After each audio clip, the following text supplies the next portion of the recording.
Good morning. Happy hump day. Oh, you always love that. It Gotta is say, Wednesday yeah, already. Again, already. Again, we the just keep time talking flies. about the time We flying do. by. My I goodness. know. We're so busy. hmm No, we're Another productive and beautiful, busy. another beautiful day here in the It great is. Northwest. So excited. I love the sun. Yes. I really do. hmm hmm Makes us feel better, It right? does. It does. It lifts everyone's spirits, even on a hump day.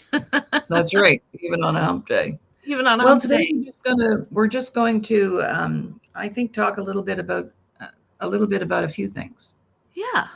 right? We got a few things coming up, don't we? We sure do. We sure Isn't do. Starting with tomorrow evening, one of our colleagues who was on the show last week, Don Stuckey, he's going to host his business debut to get his self-worth business off the ground. So we're going to go and support that. And your show? Sunday we have, is it tomorrow? What, tomorrow night? Tomorrow, your show. Oh, yeah, my show. Oh, Thank yeah. you for reminding me. Yes. And Sandy Fuenti will be here. She wrote a book, Till Death Do Us Part, and after 50 plus years was left widowed. And we're going to talk about that and what she's done. And let's see, Sunday we have 10 ways to grow your business in the afternoons. hmm Well, I think we're on week 6 already, Week 5 or 6. 6. I Week know. 6. Week Yeah, 6. wow. Right. And I think our topic this week is branding and marketing. So we have Yes, that it's a going great on, and we topic. welcome guests. If you have a business and you want to come in and just have a visit and see what we're all about, we do 10 workshops called 10 Ways to Grow Your Business. So whether you're just thinking about having a business or you're in business, it's just a fun thing that we do on Sunday afternoon at 4 o'clock Mountain Time. Yes. All right, over to you to talk about our big event coming up in April. April. Suicide alternatives is hmm what we've named it. It spurred from the show. Well, you had it in mind before, but when you and Dawn were on the air talking about suicide, and you came up with that beautiful name, Suicide Alternatives. And it's just an event that we'll be hosting in April on the 19th, 4 p.m. Mountain Time. There is a small fee attached, $20. That it's a 2.5 hour online event. So for that $20, there are some worksheets. You have a beautiful, what is it called? 40 Reasons to Stay Alive that you are going to talk about as well with everyone. So we don't, we always talk about suicide prevention, this, that. It's still happening. So you've come up with an alternative. Let's talk about 40 reasons why we need to stay alive. Yeah. So that is, again, April 19th online. Everyone is welcome. Youth 12 to 17 are free because they Mhm. are part of the, we're losing them. We're losing them. So we want them to be able to come in and realize there are 40 reasons. There's going to be one thing that they'll One thing. That's all we need is one one thing reason.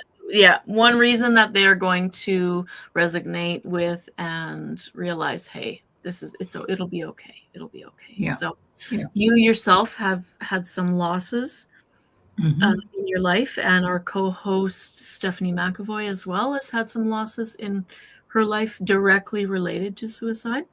hmm So you guys are going to be the best hosts for this event. It's going to be just a wonderful thing. And we're not only talking, we want to attract veterans and our first responders, our indigenous people, anyone who is directed. It is, what's the word I'm trying to think of? It affects everyone in some way. Right. So Yeah. it's open. And, suicide knows no boundaries. So that Exactly. means that it's cross cultural. I spoke with a good friend of mine yesterday in Malawi, Africa, Hastings. Yeah. He's going to be a guest on the show too. We had a nice meeting, he and I, yesterday. And we were just catching up with each other. And I was telling him about the event. And he said, Laurie, we need that in Africa. We just cut down an 11-year-old boy yesterday or last week. I went, he said, no, suicides are rampant in Africa. So suicide knows no boundaries. It doesn't matter what color your skin is, or how much you have in the bank, or whether you're a superstar. It knows no boundaries. It does. So we need to talk about it. So important.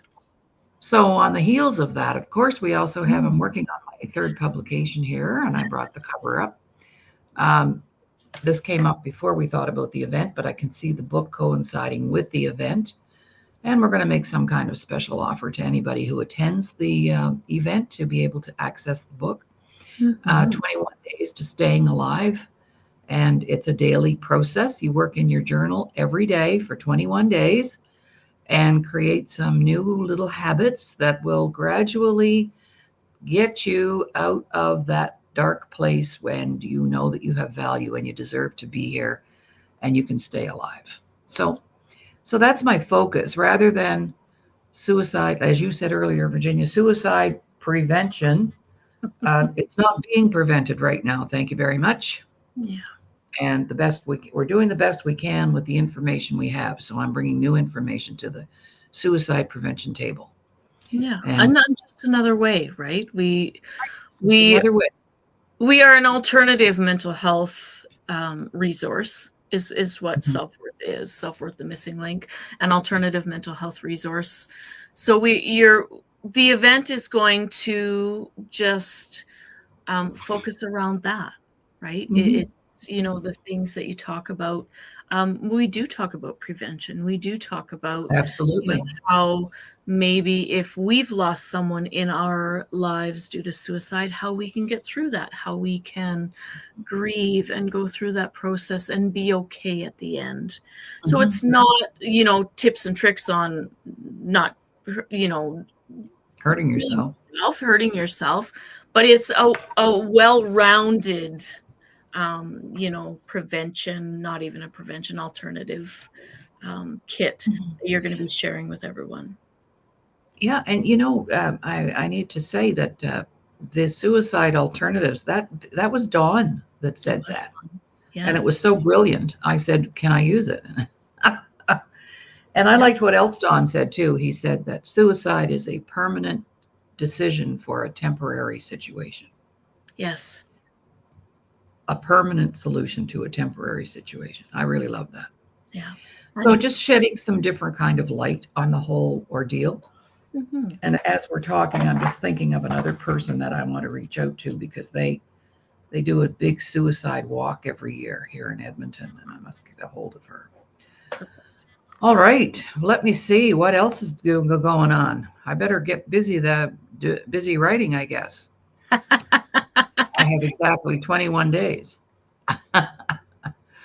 So 21 days, get it all written down. What else do we have going on, Dr. Laurie? We talked about your show tomorrow with Sandy, Dawn's debut, our fun little workshop on Sundays. Yeah. My goodness. I know we're busy. Calendar. And then on top of it, you're doing admin work for the company. I'm running the business, and we have clients every day. We're online. We do workshops, Virginia and I. Yes. And that's another thing we should be talking about, Virginia, is that we need people. We do. If you ever would consider a career change, get to me, because we need, you know what? We need 100 people right now. I'm saying it out loud. Good. 100 people right now to come and get trained up so you can be an empowerment facilitator. Yeah. Because we have over 1,000 workshops with hard copy curriculum, all done. You don't have to do anything, but you do need the training. So please contact me if you are interested in a career change, and we can discuss the details. And it's not a big pile of money or anything like that. No. There's some fees attached, but that's for your training. And come join us, because we really need people. And you're going to find that out if you come to the event on the 19th. There's going to be a lot of people there that are going to reach out for workshops because they need the help, right? Yeah. So let's do it. Let's get her done, as they say in Alberta. Have at her. Get her done. Our Alberta is showing. Oh my goodness! Yeah, get her done. Yeah, right. That's funny, right, Dr. Laurie? You're so right. if you have a passion for helping others, Mm-hmm. yes, this is the place you need to be. It is such a simple thing to do. You don't need, you don't need a lot of overhead. You need a laptop. That's pretty much it, right? Like Mm-hmm. it's not, we're not asking you Work to from carry a home. Yeah. products. You work from home. Yeah. You can work from anywhere. If you want to travel and supplement your travel plans, here you go. Pop on in. You can work from anywhere. Well, that reminds me, a former facilitator of mine. She's passed away now. She was 72 when she joined us, if you can imagine.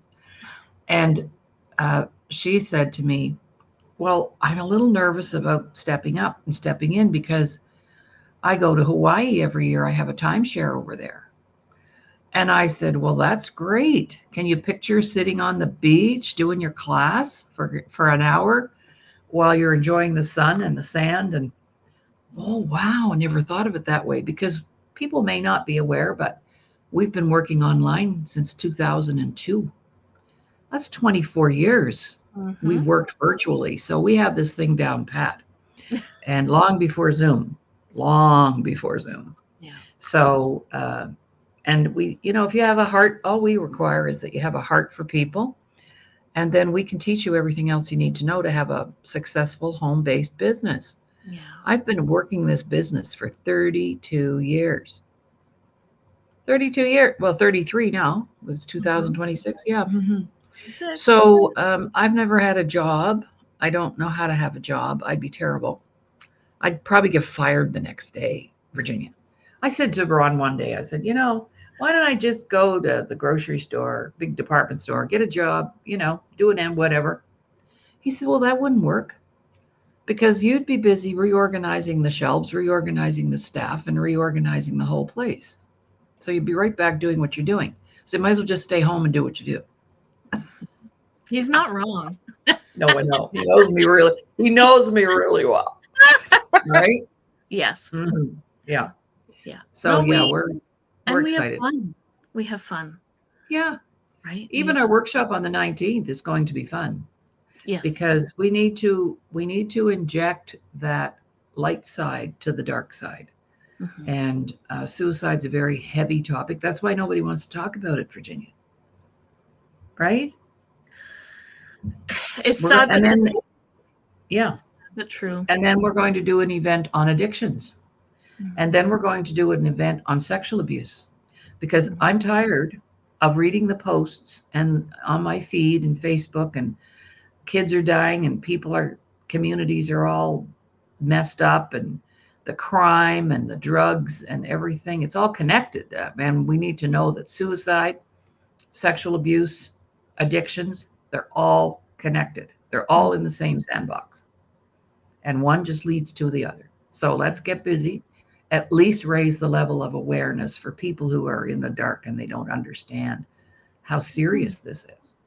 Yeah. And our veterans, my God, like they risk their lives for our country, and they come home and the support isn't there in some cases, not all cases. Mm-hmm. And they're struggling. Our first responders. Can you imagine having to go and clean up a car accident where people have died and they're all crashed up? That has to have an effect. I got a story around that, Dr. Laurie. Okay. 26 years ago now, I actually went and took my emergency medical responder training. Oh, wow. And when I came back, I was living in a small town. And when I came back, the fellow who owned the ambulance or ran the ambulance said, when you're trained up, you come see me and we'll get you going. So I came back and walked up to him and he said, just so you know, it's a small town. You know everyone. You might be picking up someone you know. I said, I quit right now. Never went through with it for that reason. Right. For that reason. And then I went into healthcare. But that was, 26 years ago. So it is, it's, and that was what he said to me. You may be picking up someone you know. Mm-hmm. So I was like, nope, I'm out. And that reminds me of, I have a very good friend up north, and he's a retired, but he was teaching high school there. But in his community. He was a volunteer first responder and was called out one night and to rescue or to respond to a suicide. And the young man was one of his students. Mm-hmm. And he said, after that, I just didn't have the heart for it anymore. Yep. Yeah, exactly. Yeah. So they struggle too. And then, of course, it's not just the victims, it's also the families that are left after. And then what do we do with that? You know, for 7 years, Virginia, I lied to people about what happened to my husband because I didn't want people to know. The stigma was, this was 40 years ago. So I told people he died in a car accident. I mean, I even lied about it for I was in denial. That was the only way I knew how to cope with it. Back then, there was no help. Zip. Nothing. Yeah. So I don't think it's our time is up, my girl. We got to end in a nice positive note here. So we've got to, but I think the positive note is that we are really working hard to bring hope, if you will. And I don't even really like that word much, but at least you can see the light at the end of the tunnel, because there's really nothing that life will present to us that we cannot battle or fight and win. So what is inside of us is greater than what is going on outside of us. I love that. Good way to show. All right. Okay. Happy Talk hump to everybody day. later. Okie dokie. There. You bet. We had some viewers. All righty.